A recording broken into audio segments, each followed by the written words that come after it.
But I think one of the reasons why these people have this deep-seated anger and resentment is there's a bunch of people out there that have these lives that are deeply unsatisfying, because I think somehow or another, through momentum and just through things falling into place the way they are, and people trying to fit their lives around the way these pieces have fallen into place, there are so many people that are working all day long doing something that is deeply unsatisfying and almost painful to them. Yeah, soul killing. Soul killing. They're stuck in traffic all day, and then they're stuck in a cubicle after that. They relish the time to take a shit in the bathroom and look at their phone. I mean, they literally do that. That's a highlight of someone's day. They get in traffic on the way home. They get home after that, they're watching television, and they're fucked. I think that there's a ton of people out there that are probably listening to this that would like to be able to do something else. Absolutely. Whether it's make furniture. Well, they don't want a revolution. Right. They want to do something that's not soul killing. Yeah, if you make furniture, for a living, and you feel a great satisfaction out of that, and you sell that furniture. Look, man, making furniture feels good. If you can do that, you could cut those corners perfectly and sand everything down nice and stain it, and then it's done, and you get the satisfaction, and you sell it to someone, and that pays your bills.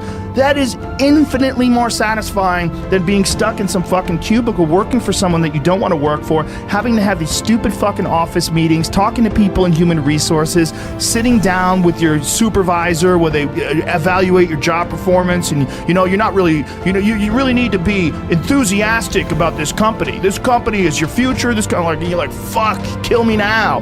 There's a lot of people out there that would way rather do something else, and I hope they understand that they can. There's a lot of people out there that have interests, and they've never pursued those interests because they're fucking tired from doing boring, soul-sucking It's job. hard to go to work and put your effort into that and then come home and then work for yourself. It's very hard. But I'll tell you what, there's a part, like you said, there's a part of it that once you start making stuff for yourself, that's self-motivating, right? I told somebody to start a podcast, and I said the first time you get some feedback email, that will kick you in the rear end to keep doing it becomes life is a verb, I always say, and you have to actually act. But by acting, you change everything in your future.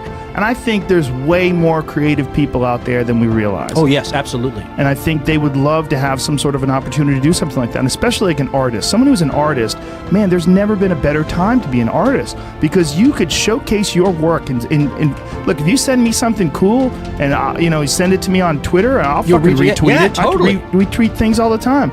And all that takes is someone else has to see that and say, wow, that's amazing. And then it just propagates to all these different people's Instagram feeds and all these people's Twitter feeds. And next thing you know, you've got a business and you're up and running. And it's not going to be easy, and it's not going to be quick.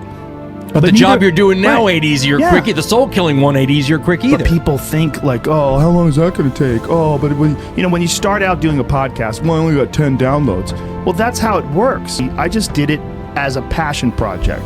And I think if people have a regular day job, if you could just find some one thing that you do as a passion project and just keep building on it, just keep watering it, keep adding fertilizer, keep giving it attention, keep giving it focus, and you can escape. You can escape, and you can be self-serving. You could be okay. You're going to be okay. You just do something that's good. Stop saying it's saturated. If you're good, it'll stand out. This idea that, like, oh, it's easy for you to say. Everybody's got these stupid barriers they put in their own head. You got to resist those goddamn things, because they don't do you any good, and they certainly define the potential for your future in a negative way. It's not self-serving, and it's not even real. You put this artificial ceiling on the potential for what you're doing. If you hit a wall, okay, that just means you need to regroup and rethink. It doesn't mean that wall's there, especially when it comes to something like social media or like a podcast, something where you're putting out a piece of art, you're putting out something that you've created. There's no wall as far as like how many people are going to enjoy it or how far it's going to go. It's just, it is what it is, and if people don't like it, make it better. If they like it less, fix that. Figure out a way to do it. You can do that. And this idea that there's no way to get past the starting block today is just ludicrous. It's crazy. And it's just this poor thinking.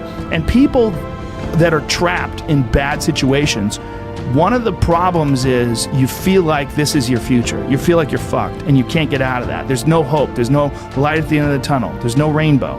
And if you feel like that, that alone can be incredibly defining and limiting. But if you can look at If you look at yourself objectively and say, okay, I kind of am fucked here. I'm in credit card debt. I'm working in a shitty job. I don't like what I'm doing, but I have some ideas.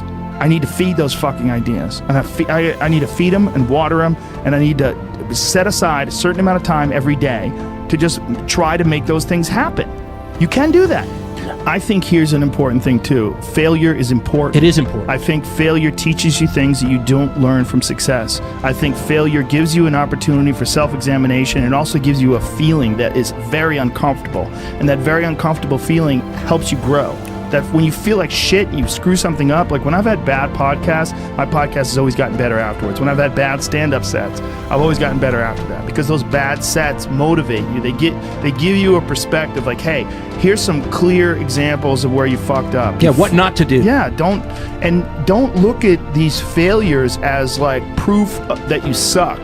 Look at them as opportunities for growth. Look at them as opportunities to be motivated to do better. Man, there's a path, and we think of people like, you see an old person walking down the street, you go, oh, that person's always been an old person. No, that was a baby.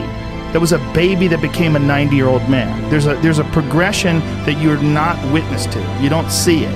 And that takes place in everything. It takes place in authors. It takes place in comedians and musicians.